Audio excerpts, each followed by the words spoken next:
আসসালামু আলাইকুম। আশা করি সবাই ভালো আছেন। আলহামদুলিল্লাহ। আসলে আমরা আলহামদুলিল্লাহ বলে ফেলছি, এতটা ভালো নেই। কেন জানেন, আমাদের কালিকাপুরে এই বাড়িতে একটা মহিলাকে গলা কেটে মেরে ফেলছে। ওনার ঘরের ভিতরে হিংকুনি ঢুকছে। আসলে কেউই জানে না, কেউ দেখে না। ওনার বাড়ি থেকে অন্য অন্য বাড়ি অনেক দূরত্ব, দেখছেন, এক এক বাড়ি থেকে এক এক বাড়ি অনেক দূরত্ব। এ কারণে কেউ বলতে পারে না ওনার ছেলের বউ মেয়ে কেউই নেই।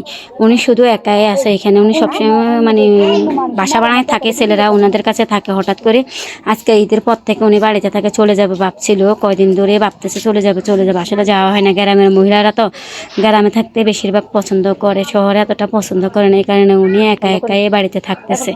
দেখছেন এখন কি একটা মর্মান্তিক ঘটনা শুরু হয়ে গেছে। একটু পরে কিন্তু পুলিশ আসতেছে, যে দেখেন পুলিশ আসতেছে, অনেক পুলিশ আসছে, সাংবাদিক আসছে, আরও কে কে আসছে। বাট আমরা তো অনেক দূরের থেকে দেখছি, এতটা কাছেও যাই নাই।